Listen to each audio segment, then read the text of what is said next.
श्री राधे राधे। भक्तों, मनुष्य भगवान की भक्ति करने के लिए उनको अपना इष्ट मानकर उनकी सेवा करने के लिए ये तन प्राप्त करता है।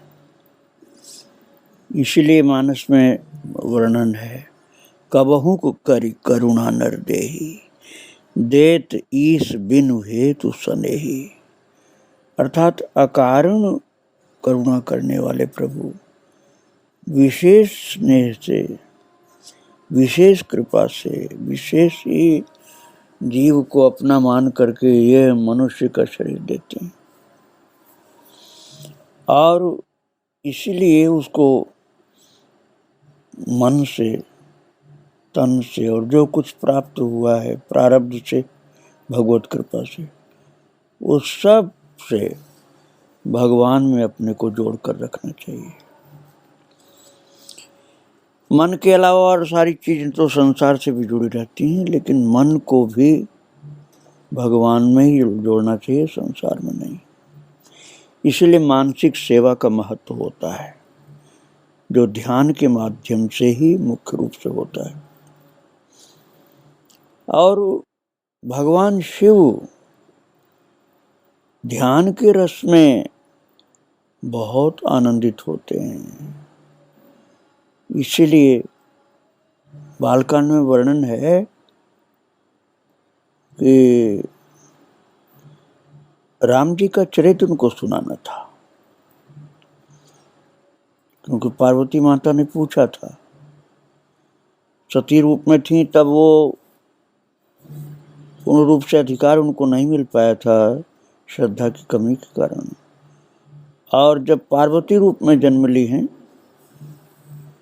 तब उनको विशेष अधिकार मिला है। इतनी उच्च कोट की श्रद्धा उनकी थी कि भवानी शंकरो वंदे श्रद्धा विश्वास रूपनम, ऐसा तुलसीदास जी ने कह दिया। भगवान शंकर विश्वास के स्वरूप हैं और भवानी अर्थात पार्वती माता श्रद्धा स्वरूप है। तो उन्होंने विवाह के उपरांत भगवान शिव से पूछा था रामचरित्र के विषय में, और छल विहीन उनकी वाणी थी।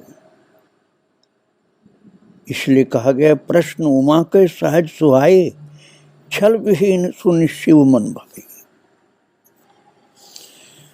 क्योंकि शिव जी भगवान भी हैं, भक्त भी हैं, इसलिए उनको निश्चल व्यक्ति ज्यादा प्रिय है। और उमा के जो प्रश्न थे निश्चल थे। तो महाराज, एक सुपात्र श्रोता मिलते ही भक्त वक्ता के हृदय में भगवान के चरित्र आ जाते हैं सुनाने के लिए। इसलिए तुलसीदास जी ने लिखा है, हर ही राम चरित सब आए, प्रेम पुलक लोचन जल छाए। भगवान शिव के हृदय में राम जी के चरित्र सब एक साथ आ गए, प्रकट हो गए, और प्रेम से पुलकायमान होकर के भगवान शिव के नेत्रों में प्रेम के आंसू छलक पड़े। प्रेम पुलक लोचन जल छाए। और महाराज, इतना आनंद उमड़ा है भगवान शिव को, राम जी का चरित्र हृदय में जब प्रकट हुआ। श्री रघुनाथ रूप उर आवा, परमानंद अमित सुख पावा। भगवान राम जी का रूप हृदय में उस समय विशेष रूप से चमकने लगा। इसलिए परमानंद, ब्रह्मानंद से भी ऊंचा परमानंद, अमित अमित परमानंद का सुख प्राप्त किया। और थोड़ी देर तक तो भूल गए भोले बाबा कि मुझे कथा करनी। इसलिए वर्णन मिलता है, मगन ध्यान रस दंड जुग, पुनि मन बाहिर कीन, रघुपति चरित महेश तब हर्षित बरने लीन। 2 दंड तक ध्यान रस में मगन हो गए शिव जी, आनंद लेते रहे ध्यान रस का। रस वाला ध्यान, सूखा वाला ध्यान नहीं जो निर्गुण निराकार का ध्यान होता है भक्तों, उसमें रस वाली बात नहीं रहती है। वो भी भगवान का ही ध्यान है, लेकिन सगुण साकार के ध्यान में रस इतना होता है कि उसमें विशेष आनंद होता है। और भोले बाबा तो भगवान राम जी के प्रेम में, उनके परमानंद वाले स्वरूप में ध्यान रस में डूब गए 2 घड़ी तक। और पुनि मन बाहिर कीन, और उसके बाद मन को बाहर ले आए। अब आप समझ लीजिए कि ध्यान रस भी अच्छा है, लेकिन प्रभु की कथा कहने के लिए अंतर्मुख से बहिर्मुख बनना पड़ता है। भोले बाबा को भी मन बाहर लाना पड़ा। ध्यान रस में डूबे हुए थे, लेकिन मन को बाहर फिर ले आए, क्योंकि बहिर्मुख नहीं होंगे तो कथा कैसे सुनाएंगे। तब रघुपति चरित महेश तब हर्षित बरने लीन। हर्षित होकर के राम जी के चरित्र को प्रेम के साथ वर्णन करने लगे। मैंने आपको ये इसलिए सुनाया कि ये जब भगवान भोले बाबा करते हैं, जो भगवान और भक्त दोनों, तो मनुष्यों को क्यों नहीं करना चाहिए। अर्थात मनुष्य को अंतर्मुखी भी रहना है अपनी भक्ति में, लेकिन प्रभु का चरित्र सुनाने में बहिर्मुख भी होना ही चाहिए। और बिल्कुल यही था किशोरी माता के जीवन में, क्योंकि गुरुदेव भगवान ने उनसे कह दिया था कि तुमको आत्म कल्याण के लिए तो अंतर्मुख होना है, क्योंकि तुम्हारे अंदर भगवान की लीलाएं सब प्रकट हैं। लेकिन जगत के कल्याण के लिए, विश्व कल्याण के लिए बहिर्मुख होकर के उन लीला के चरित्रों को सुनाना आवश्यक है। और भक्तों, कल मैं आपको किशोरी माता के चरित्र को सुनाते हुए पहले भाग में भगवान गुरुदेव की प्राप्ति और भगवान कृष्ण के साथ विवाह, ये सब सुनाया था। और सन 1953 तक गुरुदेव महाराज विराजमान रहे कार्तिकेय जी। तो कार्तिकेय जी के चरित्र में मैं किशोरी माता का भी चरित्र आपको सुनाता रहा। किंतु सन 1953 में जब गुरुदेव भगवान प्रभु के पास चले गए, तब माता किशोरी ने गुरु की आज्ञा से अपने को भगवत धाम जाने से रोका। गुरुदेव ने आज्ञा किया था कि तुम मेरे साथ मत चलो, मेरे पीछे तुम नहीं जाओ, तुम्हें दुखी भक्तों के दुख को दूर करने के लिए प्रभु का चरित्र सुनाना बहुत आवश्यक है, इसलिए तुम्हें मेरी आज्ञा अनुसार पृथ्वी पर रहना है। नहीं तो 2 बार जाने को तैयार हो गई थी माता, लेकिन गुरु आज्ञा ऐसी थी कि तुम्हें पृथ्वी पर रहना, इसलिए उन्होंने प्रेम की अधिकता होने पर भी अपने को रोक लिया और वो भगवत धाम को नहीं गई। और गुरु आज्ञा पालन करती हुई माता सन 2006 तक रही, तो अब से 18 साल पहले तक थी माता। किंतु मैं आपको वहाँ से चरित्र सुनाऊंगा उनका जहाँ तक गुरुदेव भगवान प्रत्यक्ष थे, उसके आगे का। गुरुदेव भगवान श्री कार्तिकेय जी महाराज सन 1953 तक प्रत्यक्ष प्रकट रूप से कृपा करते रहे, और किशोरी माता गुरुदेव भगवान के सानिध्य में रही। महाराज बहुत से भाग्यशाली भक्त थे जो स्वामी कार्तिकेय जी की सेवा में रहे। और बहुत सी भाग्यशालिनी माताएं थीं जो किशोरी माता की सेवा में रहीं। तो अक्टूबर सन 1953 में गुरुदेव का साकेत महोत्सव सविधि सौदार्य संपन्न करा के फिर किशोरी जी ने उनके वियोग व्यथित भक्तों को 3 मास तक अपने दर्शन तथा सत्संग द्वारा सांत्वना प्रदान करके तीर्थ यात्रा का आयोजन किया। क्योंकि भक्तों को अब केवल एक ही सहारा था, क्योंकि कार्तिकेय भगवान तो जा चुके थे, अब केवल किशोरी माता का सहारा था। इसलिए माता ने 3 महीने तक तो लगातार भगवान की कथा सुनाई और अपने दर्शन प्रदान किया। उसके बाद तीर्थ यात्रा के बहाने से कृपा उनकी प्रारंभ हुई और सन 54 में 3 जनवरी सन 54 को जैसी उनको सूचना प्राप्त हुई थी, उसके अनुसार भक्तों का समुदाय उनके साथ चलने को तैयार। गंगापुर, लखनऊ, फैजाबाद के भक्तों को माता कृपा पूर्वक अपने साथ ले करके एक कमला अम्बा माँ थी और साथ में गुरुदेव भगवान का चित्र भी, एक बड़ा सा चित्र गुरुदेव भगवान का चित्र आगे आगे चलता था, माता किशोरी उनके पीछे चलती थी। हरदोई से बहुत से भक्त पधारे। एक रामेश्वर सिंह थे, बहुत भाग्यशाली भक्त, वो पधारे और विश्व कल्याणार्थ तीर्थ यात्रा के लिए गुप्तहरि और सरयू मैया को प्रणाम करके कार द्वारा स्टेशन पधारे।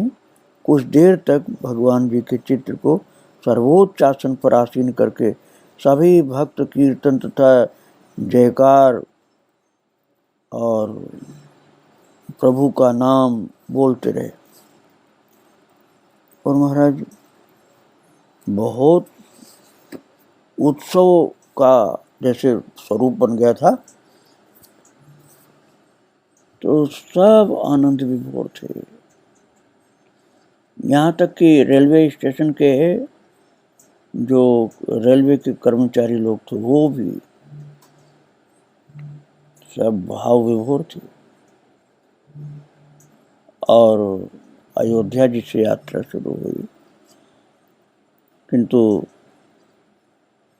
बहुत से भक्त फैजाबाद स्टेशन बड़ा होने के कारण, अब तो संभवतः अयोध्या स्टेशन बड़ा हो गया है, उस समय फैजाबाद स्टेशन बड़ा था, तो फैजाबाद अयोध्या दोनों ही जगह से भक्त लोग चले रेल के द्वारा और वाराणसी पहुंचे।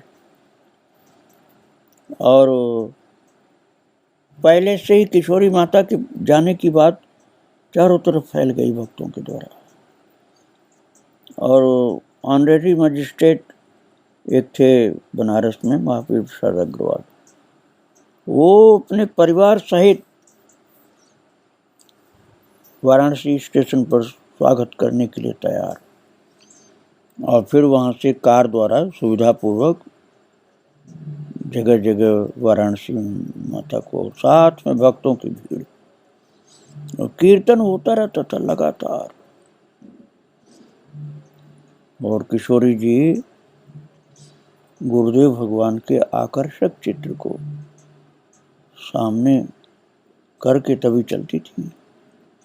सोमवती का और अमावस्या का स्नान दशाश्वमेध घाट पर हुआ और गंगा जी को प्रणाम करके आचमन पूर्वक उनके जल को नेत्रों से लगाकर किशोरी जी ने मंडली सहित विधि पूर्वक बड़े प्रेम से गंगा स्नान का आनंद सबको प्रदान किया और पंडों का समुचित सत्कार करके किशोरी जी कीर्तन पूर्वक गुरुदेव के चित्र को आगे रख करके मंडली सहित पंचगंगा घाट से, पंचगंगा घाट जहाँ पर भगवान श्री रामानंद जी महाराज का मठ है, वहाँ से नौका द्वारा मणिकर्णिका घाट और वहाँ से विश्वनाथ जी आदि प्रमुख मंदिरों में देव दर्शन और पूजन करती हुई लगभग 1 बजे वापस अपने निवास पर पधारी। पर आप ध्यान रखना कि माताजी, किशोरी माताजी जो थी संत वेश में थी। तो संत वेश तो वैराग्य का वेश होता है, इसलिए वो भले ही स्त्री शरीर में थी, श्री जी थी, लेकिन साधु का वैराग्य वेश होने के कारण वो स्मशान घाट जो है बनारस में, वहाँ पर शाम 5 बजे गए। हरिश्चंद्र घाट, वैसे मणिकर्णिका घाट और हरिश्चंद्र घाट 2 प्रसिद्ध हैं स्मशान के रूप में, लेकिन जहाँ हरिश्चंद्र महाराज जी के चरित्र की बात आती है वो तो वही घाट है, हरिश्चंद्र घाट, इसलिए वहीं पर गए हुए, जहाँ पर अपनी रानी शैव्या की ओढ़ी हुई साड़ी का आधा चीर लेकर ही दाह संस्कार करने की अनुमति दी गई थी और उन्होंने उस आज्ञा का पालन किया था। तो विश्वामित्र महाराज जो कठिन परीक्षा ले रहे थे, उस समय आकर के दर्शन दिए थे और बाद में कृपा भी किए थे। वहाँ की सब कथा माता ने सुनाई थी। भक्त लोग किशोरी माता के साथ और बहुत सी नावें सजा करके कीर्तन भजन के साथ, नाम कीर्तन मुख्य होता था, गंगा जी में, काशी के अर्थात बनारस के सब घाटों का दर्शन किया। और भक्तों, शरीर की नश्वरता तो समझना आवश्यक होता है ना, इसलिए स्मशान घाट पर भी माता गई थी, जिससे भक्तों को संसार की आसक्ति से मुक्ति मिले। और पदगान, श्रवण, नाम कीर्तन ये चलता रहता था। इसके बाद अनंत प्रकाश ब्रह्मचारी जी एक पीपल वृक्ष के चबूतरे पर बैठे दिखाई पड़े महाराज। तो बड़ा आश्चर्य हुआ। और फिर मणिकर्णिका घाट पर गंगा स्नान किया और उसके बाद फिर यात्रा आगे बढ़ी माता की, और वैद्यनाथ धाम जाने वाली पैसेंजर ट्रेन पर बैठ करके माता की यात्रा आगे बढ़ी। महाराज जी का चित्र आगे आगे चलता था, भक्त लोग घेरे रहते थे। माता किशोरी भी महाराज जी अर्थात कार्तिकेय जी को प्रणाम करके और उनका दर्शन करते हुए कीर्तन करती हुई चलती थी। भक्त लोग कीर्तन में मतवाले होते थे। आगे जो किशोरी माता की यात्रा चली थी वो वास्तव में जानी तो थी जगन्नाथ भगवान के धाम, जगन्नाथपुरी, लेकिन बीच बीच में जितने तीर्थ पड़ते थे हर जगह जाती थी और हर जगह उनका गुरुदेव के साथ स्वागत होता था। कीर्तन मंडली का दर्शन करके लोग प्रसन्न होकर पुष्पवृष्टि करते थे और बड़ा प्रभाव होता था, क्योंकि भक्त, परम भक्त लोग जो थे, भाग्यशाली लोग, वो सब किशोरी माता के मुखारविंद से भगवान का चरित्र सुनने को प्राप्त कर लेते थे। उनको लगता था हमारा जीवन सार्थक हो गया जो हमने माता के मुखारविंद से भगवान की लीलाएं श्रवण की। और भक्तों, माता किशोरी जब भगवान की लीला सुनाती थी तो बड़े बड़े विद्वान और बड़े बड़े महान लोग, सब लोग भाव विभोर होकर सुनते थे। और माता ने कितना आनंद दिया है कि पीछे उनके सरकारी अधिकारी लोग साथ में चलने लगे। जहाँ जहाँ जाएंगी सारा इंतजाम वो लोग करते थे।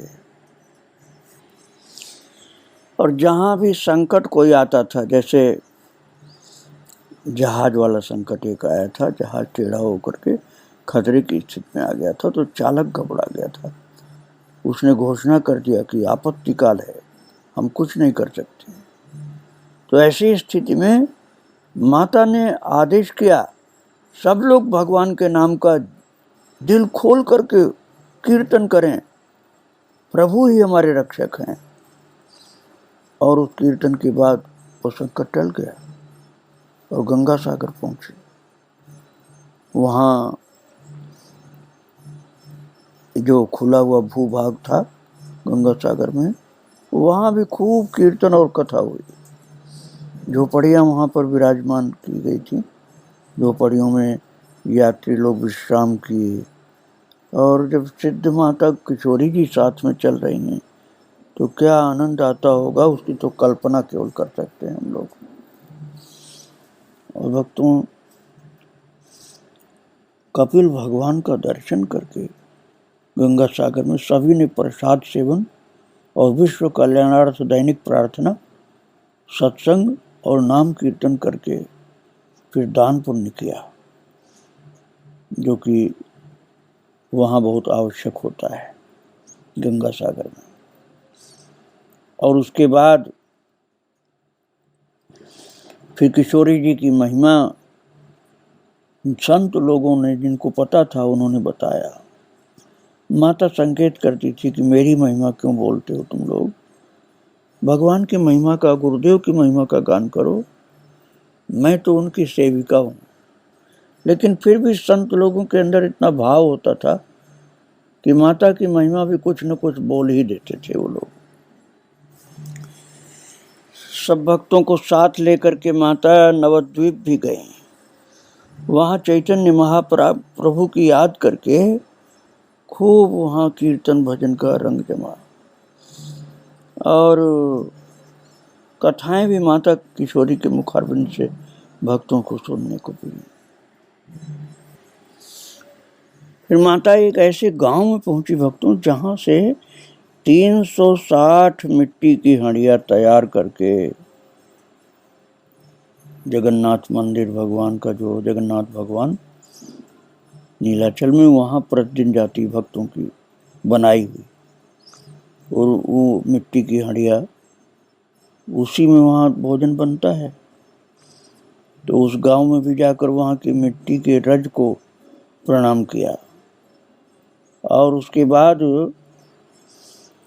समुद्र तट पर जा करके वहाँ पर खूब कीर्तन किया गया।